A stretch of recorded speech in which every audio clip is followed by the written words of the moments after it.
Bollywood top hero Shahrukh Khan నటించిన fan మొన్న శుక్రవారం విడుదలై ఘన విజయం సాధించడమే కాకుండా షారుఖ్ ఖాన్ నటనకు విపరీతమైన పేరు తెచ్చిపెట్టింది.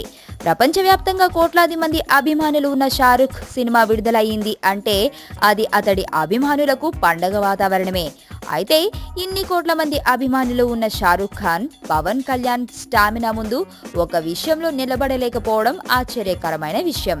షారుఖ్ ఖాన్ నటించిన ఫ్యాన్ మొట్టమొదటి రోజు 19.20 కోట్లు కలెక్షన్స్ ప్రపంచవ్యాప్తంగా వసూలు చేస్తే, పవన్ సర్దార్ గబ్బర్ సింగ్ మొదటి రోజు 21.67 కోట్లు వసూలు చేసింది.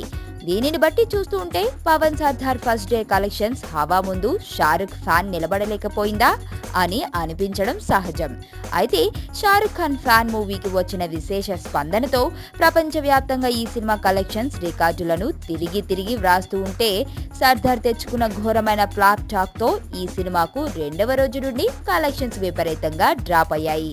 అయితే ఇంత నెగిటివ్ టాక్ లో కూడా పవన్ సర్దార్ ఇప్పటి వరకు 87 కోట్ల గ్రాస్ కలెక్షన్స్ ను కలెక్ట్ చేసింది అని వార్తలు వస్తున్న నేపథ్యంలో, నిజంగా ఈ సినిమా హిట్ అయి ఉంటే సర్దార్ రేంజ్ ఏ స్థాయిలో ఉండేదో ఊహకు కూడా అందని విషయం.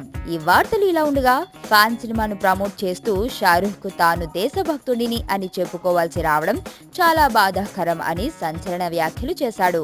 తాను ముస్లిం అయినా తన భార్య హిందువు కావడంతో తమ పిల్లలు తమ ఇద్దరి మతాలకు సంబంధించిన పండుగలు జరుపుకుంటారని, అటువంటి పరిస్థితులలో తన దేశభక్తిని రుజువు చేసుకోవాల్సిన పరిస్థితులు తలెత్తడం తనకు ఏడుపు వస్తుంది అంటూ షాకింగ్ కామెంట్స్ చేశాడు. పవన్ సర్దార్ ఫెయిల్ అయిన షారుఖ్ ఫ్యాన్ ముందు ఒక విషయంలో ముందడుగులో ఉండటం పవన్ అభిమానులకు ఊరటను ఇచ్చే అంశం. ఎదుటోడితో పెట్టుకోవాలంటే ఉండాల్సింది బ్రాండ్ కాదు, ఇక్కడ దమ్ము టన్నులు ఉంది. ఇంకా చూస్తావా?